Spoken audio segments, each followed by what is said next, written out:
Great. Well, thanks, Peter, and thanks for the invitation. And I'm talking today about, as you said, cohomology of nilpotent Hessenberg varieties and the dot action representation. And actually, some of what I say today will build on work of Peter as well. So you also have a local expert in the audience. But I also encourage you to stop me and ask questions if you have any throughout the talk. So I just want to remind before I move on that this is based on some joint work with Eric Summers that we're currently writing up. We'll see. Write-ups somehow always take longer sometimes than the actual math. But so some of the theorems I talk about today will be joint with Eric. Okay. So I want to talk a little bit about Hessenberg varieties. And for starters, that means I want to talk a little bit about the flag variety. So Hessenberg varieties are a subvariety of the flag variety. So a full flag in CN is just a sequence of nested subspaces, zero subspace contained in the one-dimensional subspace, contained in a two-dimensional subspace, and so on.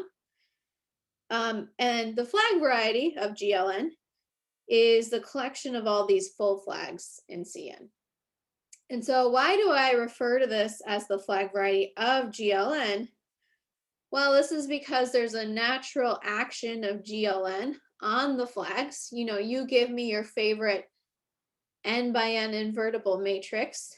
I can consider the image of each of these subspaces under that matrix transformation, linear transformation, and that gives me another full flag. So when I think about that action, it actually defines for me a nice correspondence between the full flags themselves and GLN mod B, where B is the subgroup of upper triangular matrices in GLN. And we frequently refer to this, it's an example of a Borel subgroup of the group GLN. So we have our full flag variety consisting of nested sequences of subspaces, but we can also think about any full flag in terms of this coset, right? We can identify it as some coset G mod GB for any full flag over here. So this is sort of the way that I prefer to denote my flags, but you'll see this in both ways. And one reason that I like the GLN mod B kind of picture is that this is the generalization. So now I could also take, instead of GLN, I could take my favorite semi-simple algebraic group, complex algebraic group. I can take any Borel subgroup, fix some Borel subgroup. Then this G mod B space is called the flag variety of G. So we have this natural generalization of a flag variety for any semi-simple algebraic group. So just some further notation. Let's let T be a maximal torus in G. And if you want to just think of GLN the whole time, which is totally fine, then you can take T to be just the diagonal matrices sitting inside GLN. And we can take W, normalizer in G of T mod T. This is the vowel group of our group G. And again, I think it's a really instructive example to just keep in the back of your head the whole time. This vowel group for the GLN case is the symmetric group Sn on n letters. Okay. So we have this terminology in place, and we can talk about Hessenberg varieties. So these are going to be some subvarieties of our flag variety. So in order to define Hessenberg varieties, we need to start with what's called a Hessenberg space. So definition, a Hessenberg space is just a B invariant subspace of the Lie algebra. Okay. So our group acts on the Lie algebra by conjugation. I want to think about, well, what subspaces are invariant when I conjugate them by something in my Borel. So here's some examples. You could just take the Lie algebra, the Borel itself. So that's a perfectly good B invariant subspace of the Lie algebra. So this is a good Hessenberg space. You can also take what I like to call fractor U the Lie algebra of this unipotent subgroup of GLN, for example. So we could just take strictly upper triangular matrices with ones on the diagonal. And so this guy has Lie algebra equal to strictly upper triangular matrices. So that also has the property that if I conjugate it by an upper triangular matrix, I am back in that subspace. So this is a perfectly good B invariant subspace. So it's a Hessenberg space. And these are two very familiar examples if you have thought a lot about Lie algebras. And another very familiar example is a parabolic subalgebra. So that's another case that comes up. If you're a parabolic subalgebra, then you are B invariant, so you're a Hessenberg space. However, there are lots of Hessenberg spaces that are not parabolic subalgebras, you know, Borel subalgebras, or of the form U. So here's another case. I could take, for example, so let's just be concrete. I could take the subspace of matrices of the following form. I'm permitted to have any entry I'd like in these stars. And then I could just take the subspace where I'm forcing the bottom three entries down here in the sort of bottom left corner to be 0. And you can check that if you conjugate matrices, n by n matrices of this form, by an upper triangular matrix, you stay within the subspace. So here's a perfectly good Hessenberg space.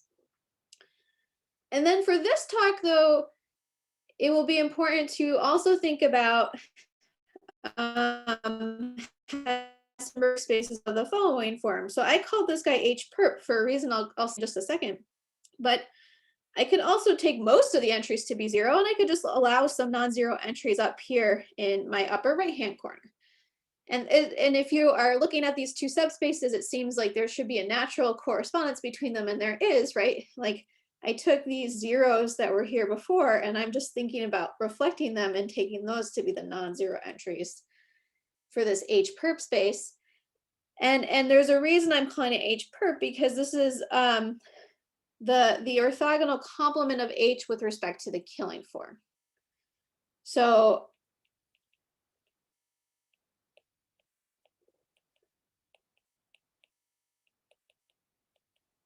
if you are studying Lie algebras, you know that there's this killing form that's used a lot when you're studying you know, the decomposition of a Lie algebra and you're classifying Lie algebras. And so I can use this killing form and take orthogonal complements. And so this is going to give for me a sort of correspondence between these H's where I have lots of non-zero entries, and these H perps where I have very few non-zero entries. Okay. So there's actually one more thing I want to point out about this. And I think that this is one of the reasons why Hessenberg varieties end up playing such an important role. It is one of the reasons why Hessenberg varieties play such an important role when you think about the combinatorics of things. So just to point out, so this H that I've written down is uniquely determined by a lattice path, right? Where I'm just sort of denoting where I'm allowed to have non-zero and where things are forced to be 0. And so this lattice path is tracing out certain entries, and to the below the lattice path, I'm going to be 0. Above the lattice path, I'm permitted to be non-zero. And similarly, this is a lattice path. And so when you're thinking about Hessenberg spaces in type A, in this GLN case, people frequently use sort of like a lattice path notation to denote them. So in this sort of type A setting, we get this correspondence between Hessenberg spaces and lattice paths.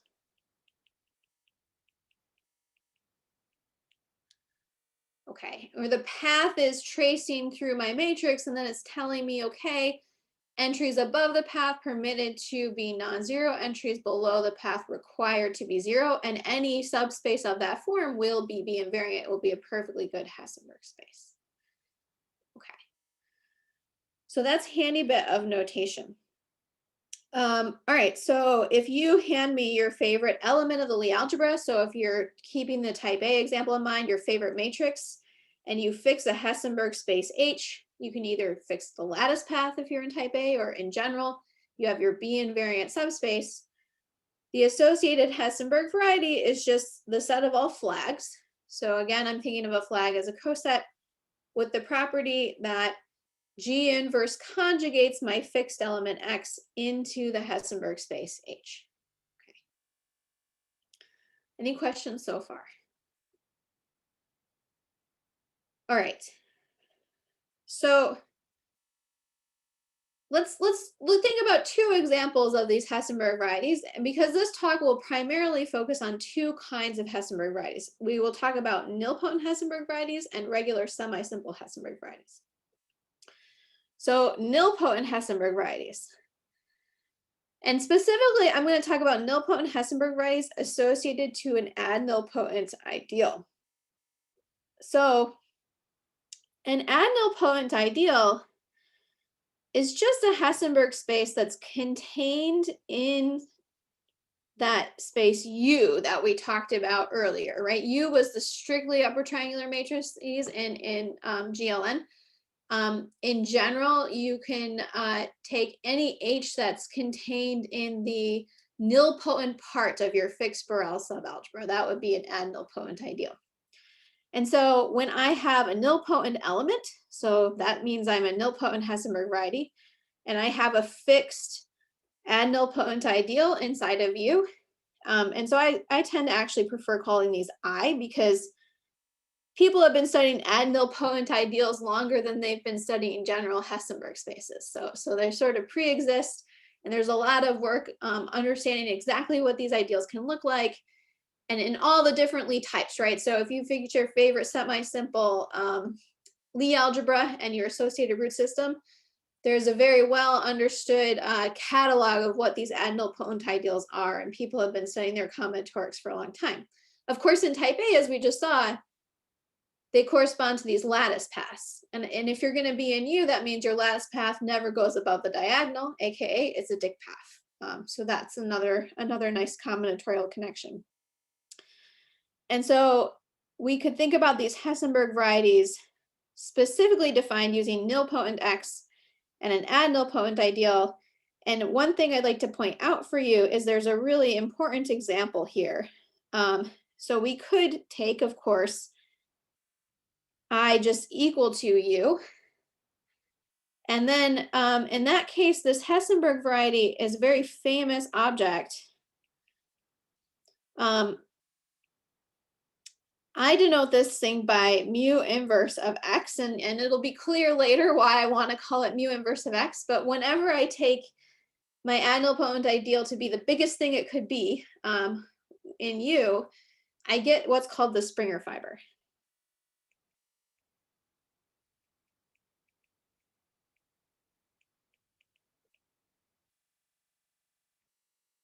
I guess I'll call it the Springer fiber of X. And we'll see why it's called fiber later in the talk, and why I like mu inverse of X for that notation. But then, of course, one thing I also want to point out is just if you have your favorite ad-nilpotent ideal sitting inside of you, then that means that these particular Hessenberg varieties that we're considering are actually subvarieties of the Springer fiber. And that's just because I is contained in U. So the condition defining the Hessenberg variety is just a stricter version of the condition defining our Springer fiber. And so I like to call these the study of Hessenberg varieties contained in Springer fibers, right? Like this very special collection of Hessenberg varieties. Okay, so the other kind of Hessenberg variety that will arise in this talk is called a regular semi-simple Hessenberg variety. And what does that mean? That means that I'm going to fix a matrix. I like to call it S because I'm semi-simple. And in fact, I'm going to take this S to be regular semi-simple. It's going to be contained in the regular semi-simple locus of the Lie algebra. So again, in your type A example, diagonal matrix with distinct eigenvalues. There's a good thing to think about. And the other thing that I'm going to do is whenever I think about this particular setup, I'm going to assume that my Hessenberg space contains my Borel subalgebra, so contains all those upper triangular matrices. Because otherwise this thing will be empty and it'll be boring. So I want to ensure that it's not empty. So I'm just going to require that my Hessenberg space always contain all upper triangular matrices. And if you are sort of paying attention, you realize like, okay, there's this sort of, again, this sort of correspondence between Hessenbergs that contain the Borel and then the ideals, because here I have the Borel contained in H, and then I could take my orthogonal complement with respect to the killing form, and I'll get an add nilpotent ideal contained in U. Okay, so there's a sort of duality between these two things, at least at the level of the Hessenberg spaces we're using. But a really important fact for our talk is the following. So the vowel group W, this vowel group that we defined on the first slide, acts on the cohomology of regular semi-simple Hessenberg varieties, and this is called the dot action representation, right? So the title of my talk has the words dot action representation in it. So it is now here coming into play. You take your favorite regular semi-simple Hessenberg variety, and you're going to get one for various H's, right? You could just pick any Hessenberg space containing the Borel. And there's this vowel group action on the cohomology that Tomasko defined. And the basic question is, how do we understand this representation? Okay. So before going any further, I think I want to spend a little time on the combinatorial context. Like we hinted at this for the type A picture. We said, okay, there's this really great way of thinking about these Hessenbergs as lattice paths. And so there's some combinatorics connection here. And of course, if I am GLN, as we said on the first slide, my vowel group is the symmetric group. And then of course, Tomasko's dot action representation is a symmetric group representation. And if you hand me your favorite symmetric group representation, I can turn that using the Frobenius characteristic map into a symmetric function, right? And so this, I think of this as, you know, sort of the mechanics of algebraic combinatorics. The beautiful thing about algebraic combinatorics is instead of studying the symmetric group representation, we can study the symmetric function. And frequently we have more tools, I think, to study symmetric functions because there's a lot of different bases. We can sort of break them down in different ways.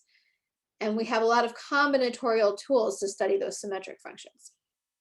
So I think a very fundamental question, which is answered by the Shiresian-Wachs conjecture, and that conjecture is now a theorem proven by Brosnan and Chow, is that if you have the dot action representation, so here, this is my dot action representation, what happens to that dot action representation when I apply this Frobenius characteristic map?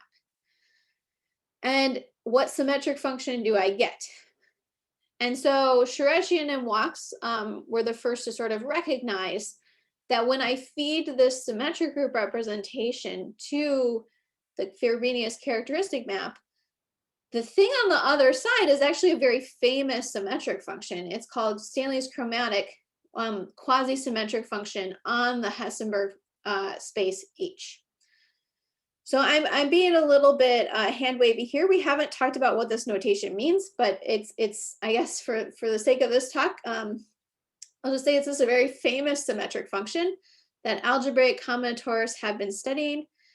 And so this is interesting. I have on this right-hand side something that's very recognizable and that I can hope to really understand concretely in terms of combinatorics.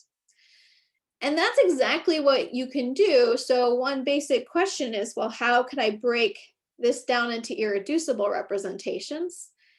And thanks to the combinatorics of the chromatic quasi-symmetric function, we can figure it out. So the key takeaway for me, and I think this is a nice fact to keep in mind, is that in this type A case, the decomposition of this symmetric group representation into irreducibles is completely known. In fact, there's a beautiful combinatorial formula for it. So you could take your character. So here's my notation for the graded character of this dot action representation. I'm letting this notation, these are just my irreducible symmetric group representations in the character group. And so this polynomial is recording how many of these irreducibles occur in which degree. Irreducible representations of the symmetric group indexed by partitions of n. So I have this nice polynomial with non-negative integer coefficients. And there's actually a very nice theorem of Gaucherov that tells you exactly what that polynomial is, and it tells you exactly what those coefficients are. Okay. Great. And so you might say, okay, great, we know everything there is to know in the type A case, but unfortunately we don't. Okay, because in fact, both on the combinatoric side and of course the representation theory side, there is in fact this open conjecture due to Stanley-Stembridge, the Stanley-Stembridge conjecture, which asserts that actually this dot action representation is what's called a permutation representation. Like, so the conjecture says we should be able to find a basis on which the symmetric group acts by permuting those basis vectors. That's what we would like to do. So in fact, this open conjecture remains, and this is one of the reasons we're really that has driven a lot of research on this regular semi-simple Hessenberg varieties and chromatic quasi-symmetric functions connection. We want to try and use the geometry to address that conjecture if we can. Okay. And another sort of fact that I actually learned over summer 2020, thanks to this result, is that the graded character of the dot action representation is uniquely determined by certain linear relations that are known as the modular law. And I'll get into what the modular law is here in a second. Okay. Are there any questions on this so far? Okay. So feel free to ask questions. So this is our combinatorial context. So let me say a tiny bit more about the modular law, and it will come again later. So I'm just going to briefly introduce it. Oh, sorry, Mark. Yeah. For the Stanley-Stembridge conjecture, is such a basis known for some particular examples, or? Yes. So actually, there is. Okay, this is a great question. So the Stanley-Stembridge conjecture is known to hold in several special cases, but then actually figuring out the basis that goes with it is actually a different set of cases, like a subset of those cases. So you can prove this result just representation theoretically or using combinatorics without actually finding a basis. So there are several special cases. One case would be, let me just, since you're asking, one case where sort of everything is known is this one, where let's say, okay, we're in type A. So our H is all upper triangular matrices, and I take the first subdiagonal as well. So in fact, in this particular situation, so H is like the lattice path where I just step below the diagonal and I keep stepping over. In this case, your regular semi-simple Hessenberg variety is a toric variety associated to the vowel chambers. But then you can also explicitly construct the basis of cohomology that's permuted by the dot action. So this is one of the foundational examples where all the answers are known. A sort of most well understood case, I would say. Cool, thanks. Yeah. Okay, that's a great question. Thanks. So let me briefly say something about the modular law, because I want to talk about the modular law again later. So remember, this is my formula for the graded character of my dot action representation. So the modular law says something of the following form. I'm going to be a little hand wavy now. We'll return to it later. So the modular law says take some triple of Hessenberg functions, or I guess in this case, I should have written spaces because I'm talking about Hessenberg spaces here. And so here's my triple of spaces, and such that, okay, so this is sort of definition by example. There's some nuanced sort of combinatorial formula in terms of lattice paths that I would give for these triples. So instead of going over that in detail, I just decided to give you an example. So you can imagine, so what you're doing is you start with your Hessenberg space, there's some lattice path to determining it. What I do is I allow myself to take one more step, okay? And then for this third one, I'm allowed to take yet one more step, okay? So I'm iteratively adding sort of a step below in my lattice path at each time. But then there's some other sort of nuanced conditions that need to be satisfied that I will get into again later. But anytime you have this sort of condition, then there's a linear relation satisfied by these polynomials, and it determines the character, the graded character of the dot action representation in type A. So they have to satisfy a condition that says like t times the first thing plus the second thing. So somehow t times this one plus this one is equal to 1 plus t times this polynomial. And this holds for all of these polynomials that iteratively build our graded character. So in type A, this condition uniquely determines our character with there's some initial conditions we need, but after we know those initial conditions, this linear relation gives us all the rest of the graded characters. And so since this sort of type A theorem appeared this summer, we had some very questions. So is there a version of this modular law in the other lead types? So far we really talked a lot about type A. We wanted to know, okay, dot action for the symmetric group, how do we understand that? Well, in this situation we have the symmetric function connection, but what about other lead types? There's less connection. We don't have the symmetric function side of things that we can really utilize here. So how do we compute the dot action and other lead types? Does the graded character satisfy some kind of modular law, some kind of linear relation like this one does? Could we give a simple formula for these polynomials? And I guess a very basic question that I think is there a generalization of the Stanley-Stembridge conjecture? What would it mean to have a generalization of that conjecture in other types? And so maybe just for the sake of looking ahead and making sure I at least answer some of these questions, let me give the brief answers now. So for this talk, one of the goals is to show that this is yes. So the graded character does satisfy some kind of linear relation. There's a generalization of that linear relation in all types. This is an open to me. So what I'm going to talk about is some methods for how we can compute these polynomials, but I don't know of a nice closed simple formula for these polynomials like we have in type A. There's a nice combinatorial description. I would love some kind of description in all the other types. It's probably going to replace combinatorics from type A with something that has to do with the root system in other types, but it's not so clear how to do that. And then this last question, I'm going to put no with a question mark because my most naive generalizations of Stanley-Stembridge don't hold in all types. And that's what we're going to see, what you can get from the examples. But of course, there are possibly many ways to generalize this statement, right? Like a permutation representation for the symmetric group. There's a couple of different ways to think about generalizing that for arbitrary Weyl groups.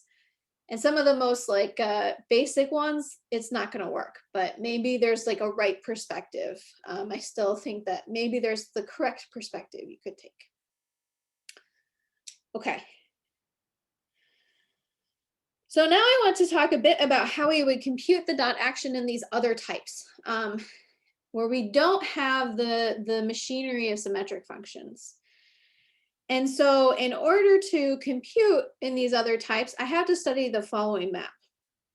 So we focus on the map. We have the mixed space G cross upper B of H.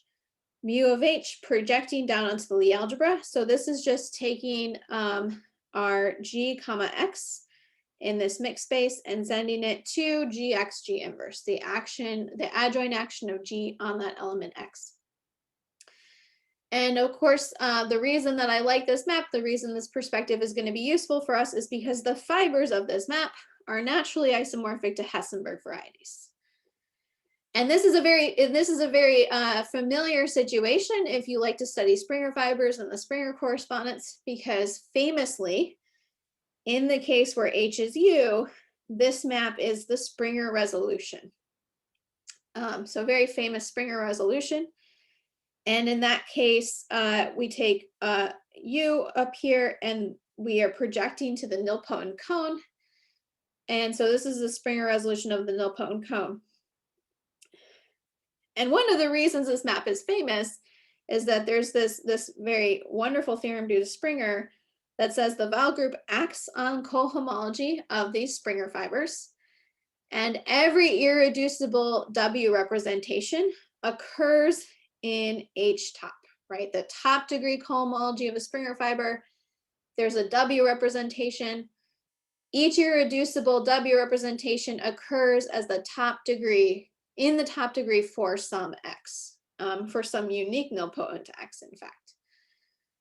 And just as a quick reminder, there's also a component group. So if you look at the centralizer in G of X mod, its connected component, this is a finite group. This also naturally acts on the cohomology of a Springer fiber. And so we arrive at this like seminal theory. I think if you're going to study representations of the vowel group, you can think about studying those representations using the Springer correspondence. So the Springer correspondence tells us that there's this bijection between irreducible W representations and pairs. So pairs of orbit, comma, irreducible representation of the component group, with the rule that this irreducible representation of the component group should occur on H top. And so the way this correspondence works is you say, take your favorite irreducible W rep, apply the theorem. The theorem says it should occur in H top for some orbit, right? Some with respect to some X. And this thing also tells me, okay, there's some associated component group character there as well. So this is where these pairs of things come from. And so there's, when I learned about the Springer correspondence, right, there's a lot of different ways to denote the Springer correspondence. I don't think that there's a settled way in the literature. Everybody has their favorite. So I like to think about it as a bijection between irreducible W representations and these pairs. But these pairs also index a subset of what's called simple perverse sheaves on the nilpotent cone. So every simple perverse sheaf on the nilpotent cone corresponds to some orbit and some character of the component group. And so this condition means I'm only going to get some of those pairs that appear in this set, but I get a subset of these simple perverse sheaves when I think about that injection. Okay.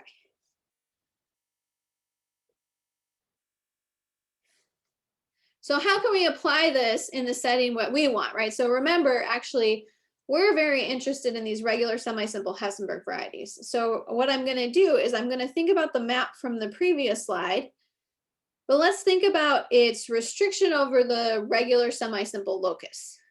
Okay.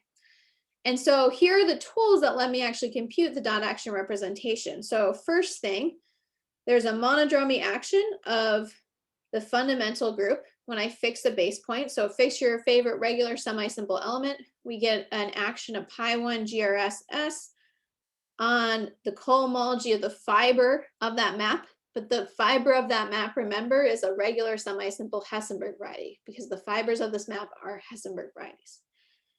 It's also well known that there's a surjective map from this fundamental group into the vowel group. And so the key theorem that lets us actually compute the dot action, and it was proven in type A by Brosnan and Chow, and I know there's a proof in Peter's paper with Anna Balabnu for other types. The theorem is that this monodromy action of W that's induced by the monodromy action and then this surjective map into W coincides with the dot action.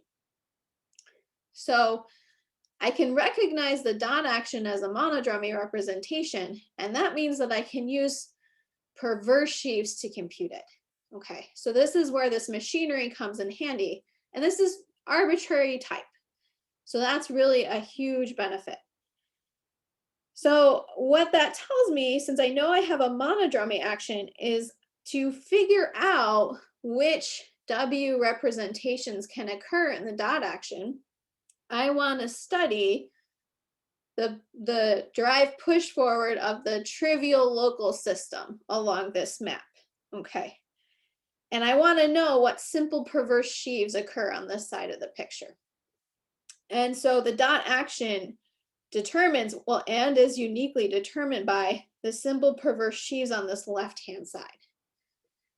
And in fact, I see I should have written actually something a little bit more here. It's actually determined by the simple perverse sheaves on this left-hand side that have full support, that are fully supported on GRS. And that's just because our monodromy action is coming from regular semi-simple, right? And so I only want to think about the simple perverse sheaves over here with full support. So I want to know which ones with full support occur here. Again, I have some tools. I can apply what's called the Fourier-Saito transformation for perverse sheaves. That tells me that considering this derived push forward of a trivial local system is equivalent to understanding the derived push forward of the trivial local system along this map right here. So you'll recognize this is where our sort of natural duality comes in. We have H. Fourier-Saito transformation says we can convert questions about this map to questions about the H-perp map, right? And so H-perp, remember, is an ad-nilpotent ideal. And because it's an ad-nilpotent ideal, that means that the image of this map is supported on the nilpotent comb. And it means that this push forward of the trivial local system on this side of the picture is actually easier to understand. At least I think so. And in part, we have the tools of the Springer correspondence to understand it, right? Remember, Springer correspondence says irreducible file group representations. There's an injective map from those irreducibles to simple perverse sheaves on the nilpotent comb. So we can hope that the kind of sheaves appearing here are the ones you actually get from that Springer correspondence. So yes, the upshot that I wrote down here was, okay, the dot action is determined by and uniquely determines the fully supported simple perverse sheaves on the left-hand side. And using the Fourier-Saito transformation, it suffices to determine what simple perverse sheaves are appearing on the right-hand side. And what we hope is that things that appear over here correspond to things with full support over here. And it turns out that that will happen if and only if the things appearing over here are actually things that arise in the Springer correspondence. Okay. So we have the tools of the Springer correspondence, which is well understood to address and try and understand what's going on the right-hand side. Okay. So this is the first main theorem I want to talk about, and this is a joint theorem with Eric Summers. And we are actually able to prove exactly what I just said, that the simple perverse sheaves that actually are in the sum of this push forward, so this is the right-hand side of the picture, are all things that appear in the Springer correspondence. So we really are only getting the things on the right-hand side that we hoped for. And I want to give you a little bit of an idea of the proof here. So there's a couple of reductions that we can make off the bat. So the first thing is that this simple perverse sheave occurs in the image of the Springer correspondence if and only if this character, so this was an irreducible character of the component group, occurs in the component group representation on the cohomology of the Springer fiber. Okay, so that's the first, and that's an if and only if, and I want to actually say that this if and only if, one direction is easy to prove, the other direction is actually due to Lustig, or I think you can also find it for the classical groups in a paper of Shoji's, right? So they were studying the Springer correspondence, and they actually prove, they study the component group representation on this cohomology. And if you remember 2 slides ago, we said it's H top that was so important, right? So certainly this is true for H top, but Lustig and Shoji have proven that it actually works for all graded pieces of this cohomology, for this AX representation on all the pieces. And then the second fact that I can get is that, okay, the perverse sheaf occurs in the push forward for H perp. If it does occur, then I can prove that this irreducible AX representation also occurs in this cohomology. Okay. So to prove the theorem, what I'm going to do is I'm going to study the component group representation on this cohomology of these special nilpotent Hessenberg varieties. And I'd like to prove that the only kinds of component group representations that occur are ones that also occur on the Springer fiber.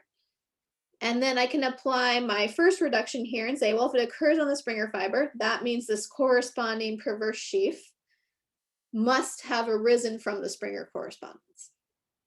So we can reduce this to studying component group representations on this cohomology.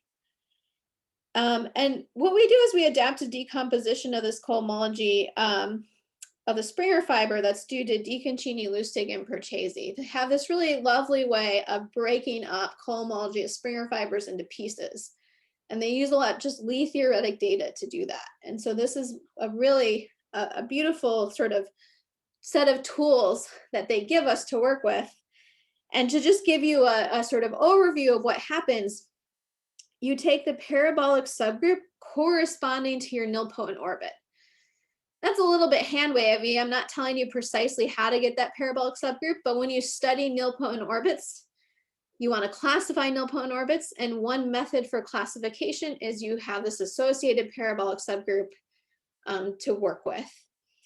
And this parabolic subgroup has the property that the centralizer in G of X is the centralizer in P of X. That P contains your centralizer. And then the decomposition says the following. The cohomology of these nilpotent Hessenberg varieties breaks up into pieces. And what are these pieces? These are just pieces where I take the P orbits, this parabolic subgroup. I think about how that acts on the flag variety, that decomposes into orbits. I intersect each of those P orbits with my Hessenberg variety. I can basically prove that these intersections have absolutely, well, they're smooth. So that's one thing I can prove. And I can prove that actually that these intersections are, I should be a little careful here. I want to say something like, I just realized there's a little typo here. These P orbit intersections with my Hessenberg variety are actually the total space of a vector bundle over what I'll say a smaller Hessenberg variety. And so that means that we have sort of a nice correspondence between cohomologies. There should be a shift here. So I don't want to go into precisely what the shift is. But their decomposition says, okay, you break things up by intersecting with P orbits. And then the cohomology is going to, up to a shift, to be the cohomology of a smaller Hessenberg variety. And I'm writing Hess sub L here because L is some Levy subgroup. There's some Levy subgroup here. I can form this smaller Hessenberg variety using the Levy subgroup. And so I've decomposed this cohomology into these pieces. And the decomposition respects the action of the component group because of this property of the centralizer. The centralizer action is respecting this decomposition. So Martha, Yeah. L is a levy in the parabolic. It's the levy in the parabolic, Okay. precisely, that parabolic, and you can sort of choose everything. So the parabolic is standard, right? You can conjugate your x. You have a standard parabolic, there's a standard levy. This isn't quite, this is actually a slightly generalized version of a Hessenberg variety, because just to say, like, this thing right here is actually a BL invariant subspace of a different L module. It's not the Lie algebra of L. So it is like a slight variant of the definition I said earlier for a Hessenberg variety. But we could talk more about that later. So just like, Thank you. but the key thing that the lemma, like the key lemma that Eric and I proved that give us the result we want, is that any piece that appears here is also an AX submodule of the corresponding decomposition for the Springer fiber. So you get a decomposition like this for every Hessenberg, for every H perp. So you get a decomposition like this for the Springer fiber, and we prove that every piece that appears for an H perp would appear for the Springer fiber as well. So everything that every AX submodule that occurs over here would also occur in the Springer fiber. So this gives us our property, right? Any AX representation on this cohomology will also be an AX representation in cohomology of the Springer fiber. Okay. All right. So the corollary we obtain, and I'm taking a look at a time. So Peter, we end at 2:50 or 3:50 Eastern, right? 55, say, because you started at 5. That's okay. And I'm getting closer to the end, but I just want to check. So the corollary that we get is now what we do is you can take stocks and you can compute dimensions, right? So when you work with perverse sheaves, I don't know, my preference is the combinatorial versions of the statements I can prove using those sheaves is I sort of, you can take stocks. When you take stocks, we start computing Poincare polynomials, and we get this nice relationship. So the Poincare polynomial of these nilpotent Hessenberg varieties can be expressed as a linear combination of products. So over here we have what's called the green polynomial. The green polynomial is just a polynomial that records data about the Springer representation. So these green polynomials are known, and Springer theory tells us what they are. And these are the dot action polynomials we saw before. So when we take stocks and we think about the combinatorial formula that falls out, we get this nice decomposition of the Poincare polynomial as products of these other well-known polynomial we would like to know more. Yeah, so we're trying to understand these cues. And of course, I think in the type A case, it's worth pointing out that these green polynomials are actually known by modified Koska-Fox polynomials. They're more famous in type A, and these green polynomials are these other, beautiful Koska-Fox polynomials that arise all over the place in algebraic combinatorics. And so we actually get in type A that the Poincare polynomial is sum of modified Koska-Fox times our polynomials defining the graded character of the dot action from before. Okay, so that I find that to be a really lovely result. That was sort of well known, but this is actually going to be holding in all the types now, right? And we recover the type A result when we convert over from green polynomial to the language of Koska-Fox polynomials. And you might say, okay, great. So how do I actually compute these Qs? Well, in order to compute the Qs, I really need to be able to compute these Poincare polynomials for various x's, right? As the nilpotent orbit varies. And so you might be asking, like, well, can it be done? And so the answer is that it is known what these are for all classical groups.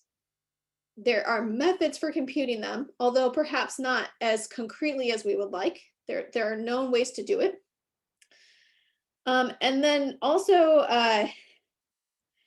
it was recently generalized, like some of these formulas and studying these Poincare polynomials, there are some results that were recently generalized to type G2, F4, and E6. So there are still some exceptional groups for which we don't really know how to compute those Poincare polynomials, but for all the classical groups and for a huge number of cases, we can actually use tools to figure out what they are. So this gives me some machinery to actually check examples, compute examples of this dot action representation. Okay. So let me briefly go back to the modular law with my last little bit of time here. So let me say, as you remember, here's that picture. We had these like triples of Hessenberg functions or triples of Hessenberg spaces. And I said, okay, there's some nuanced relations they must solve. So let me try and make that more concrete using the language of Lie theory. So there's a rule, the rule for the modular law, you can express it using the lattice paths in type A, but there's actually a way to express it in arbitrary type. So we say that H naught contained in H1 contained in H2 is what's called an A2 triple if, well, okay, dimension of H1 mod H naught is 1, dimension of H2 mod H1 is 1. So in each case, we're adding 1 degree of freedom. And there should exist a minimal parabolic with the property that it leaves H naught invariant. H naught is invariant under the minimal parabolic. H2 is invariant under the middle parabolic. And somehow the p orbit of H1 gives us H2. Okay. So essentially what we're doing is there's some kind of nice Val group action compatibility for these triples, right? So you could state that compatibility in terms of lattice paths, but this is sort of a more concrete definition. And why is it called an A2 triple? Well, if you think about expressing H1 mod H2, it's this single root space, G beta, then you'll see that in order for these conditions to hold, we have to have that this inner product of roots between beta and alpha check is -1. So that's kind of where this like A2 terminology, this type A terminology is coming from. And so you can see this play out in our example. H naught here is invariant under S1. So that's a simple reflection swapping the first 2 rows and the first 2 columns. This is also invariant under swapping first 2 rows and first 2 columns, and this one is not. But if you swap the first 2 rows and first 2 columns, you'll see you have to move up to H2. So that's sort of how this condition plays out in the type A case. And okay, the really great thing is that we still have that there's sort of a modular law, but now we can state the modular law for cohomology of nilpotent Hessenberg varieties.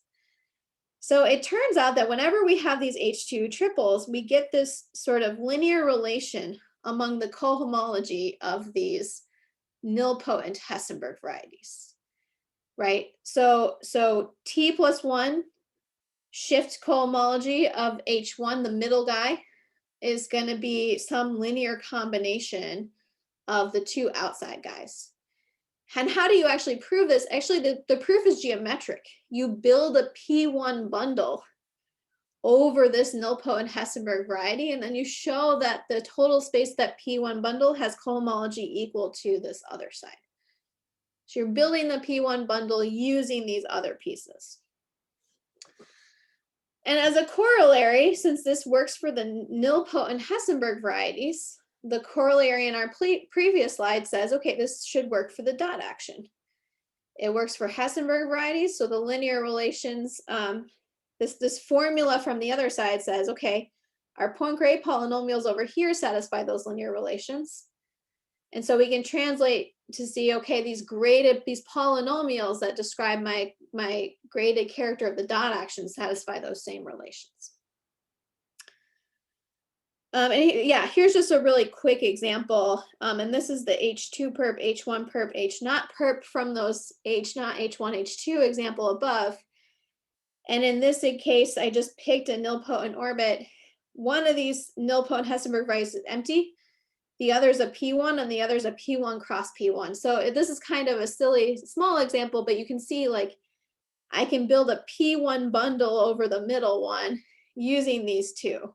Of course, this case is really simple because one of them is empty and the other one is just P1 cross P1. But that's the general idea that holds for any time we have one of these A2 triples. Okay, so we have this linear relation satisfied by these graded characters. The question I think that's very natural is, well, in type A, that linear relation together with some input data completely determines the representation. It determines the graded character. That's what that theorem earlier said. So we have a linear relation. Can we determine completely the graded character? And so unfortunately, no. You need more information in other types to completely determine it. So let me give you a quick small dimensional example. So this example is some nilpotent ideals in B2. So very, very small dimensional case. And so instead of recording the ideal as a subspace of the Lie algebra, I'm just telling you what roots correspond to root spaces in the ideal. So like, here's all the positive roots. So that would be the case where your ideal, this would be the case where your ideal is all of you. And this would be the case where my nilpotent ideal is 0. And so I can think about, well, what's going on with these nilpotent ideals? Here are all of them recorded as subsets of roots. And you can check that the ideals that appear here, here, and here are an A2 triple because the simple reflection S1 preserves this set, and to move from here to here and here, we're adding roots that have inner product -1 with alpha 1, right? The inner product of alpha 2 and alpha 1 is -1, and so this means the triple is gonna be one of these things that have the linear relation. I kind of, hopefully that made sense because I got wrapped up in that. But on the other hand, here's another perfectly good nilpotent ideal. Here's another perfectly good one. And you can check that this nilpotent ideal is stabilized by the simple reflection S2 for B2. But there's no triple to go with this. And part of the problem is, like I said, part of the problem is this condition that, you know, the root space you're adding has to have the property that that root inner product with alpha check is -1, where alpha is the thing that the S alpha is the one that preserves. So in this case, there's no way to sort of recognize this ideal as sort of an A2 triple with any other collection of ideals inside of any A2 triple. So that's kind of isolated. We couldn't recover that character from the A2 triple relation, the modular law alone. So I think like a really big question that we're considering and sort of moving forward to really figure out, and I think this is like a key open question, is what additional information would actually be needed to uniquely determine that dot action for other types. And this is wide open, even in just say like we fix type C, type B, or the classical types, like what additional relations can we take? What can we prove these characters must satisfy? And then try and get that we can recover all of the dot action information from that relation. Okay. Great. Well, thank you for your attention. I will stop there since I'm very close to out of time.